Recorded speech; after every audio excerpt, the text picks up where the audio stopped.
সাল্লু আলাল হাবিব সাল্লাল্লাহু তাআলা আলা মুহাম্মদ সাল্লাল্লাহু আলাইহি ওয়াসাল্লাম। আলহামদুলিল্লাহ, এখন আসি আমরা এই মৌলভীবাজার কালীগঞ্জ থানা, কালীগঞ্জ না কমলগঞ্জ থানা, কালীপুর জামিয়াতুল মদিনা মাদ্রাসাতুল মদিনা। আজকে একটা বড় একটা আমার পাশে যিনি আছেন মোহাম্মদ মেহেদি আত্তারি আল মাদানী, ইনি দাওয়াত ইসলামীর একজন জামিয়াতুল মদিনার শিক্ষক। ইনাকে আপনি দেখতেছেন, আল্লাহ পাক ইনার উপর দয়া করছে, মেহরবানি, ইনার দৃষ্টিশক্তি নাই। ইনি এই হালতে হাফিজ হয়েছেন, আবার মাদানী হয়েছেন, আবার শিক্ষকতা করতেছেন। দেখেন প্রিয় ইসলামী ভাইরা, আজকে আমাদের দেশে যারা অন্ধ তারা কোন ধরনের পর্যায়ে আছে আপনি ভালো জানেন। আর ইচ্ছা শক্তি মানুষকে কোথায় নিয়ে যায় তার একটা উদাহরণ আমাদের সামনে। যে মেহেদি ভাই দৃষ্টি শক্তি নাই, তারপরও কোরআনের নূরে উনি নুরানি। তো মেহেদি ভাইকে আমি এটা জিজ্ঞাসা করতে চাই, ভাই আপনি দেখেন না কিভাবে হাফিজ হয়ে গেলেন, কিভাবে সম্ভব? আলহামদুলিল্লাহ, আমি দাওয়াত ইসলামের মাদ্রাসাতুল মদিনাতে আলহামদুলিল্লাহ পড়েছি। তো প্রাথমিক অবস্থায় শুনে শুনে আলহামদুলিল্লাহ মুখস্থ করেছি। কেউ আমাকে এক আয়াত বা আয়াতের কিছু অংশ বলে দিত, তো আমি শুনে শুনে মুখস্থ করতাম। তো এইভাবে প্রায় 23 পারা আমি আলহামদুলিল্লাহ সম্পূর্ণ করি। বাকি 7 পারা আমি মোবাইলের মাধ্যমে শুনে শুনে আলহামদুলিল্লাহ আমি হেফজ কমপ্লিট করেছি। মাশাআল্লাহ, মারহাবা। সাথে সাথে আলিম, মাদানী, দরসি নিজামি। দেখেন কিভাবে একজন মানুষের ইচ্ছা শক্তি সম্ভব। তো দরসি নিজামি কিভাবে করলেন আপনি? তো দরসি নিজামি কি অডিওতে শুনে শুনে করছেন?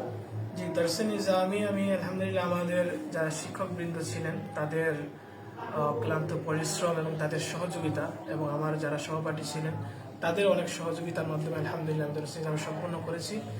তারা ক্লাসের যেই সবকগুলি হতো তারা আমাকে মোবাইলের মাধ্যমে রেকর্ডিং করে দিতেন, কিতাব থেকে পড়ে পড়ে।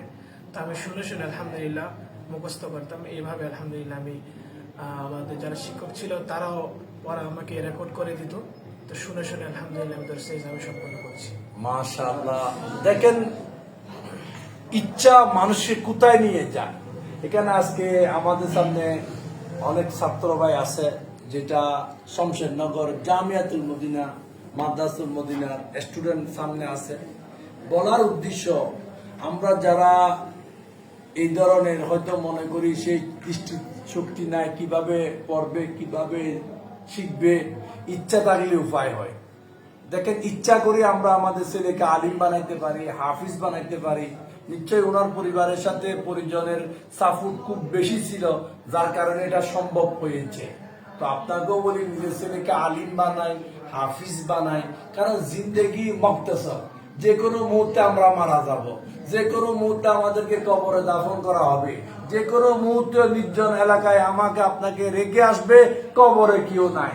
যদি কোরআন দিলে তাকে, ওই কোরআন কবরে থাকবে। ইলমে দিন থাকলে ওইটা কবরে পাওয়া যাবে, নেকির কাজ করলে ওইটাও কবরে পাওয়া যাবে। তো যে যেখানে আসি নিজের ছেলেকে আলিম বানাই, হাফিজ বানাই, মাদানী বানাই, দ্বীনের কাজে নিজের ছেলেকে লাগায়, তাহলে কি হবে? দুনিয়া সুন্দর, আখিরাতও সুন্দর।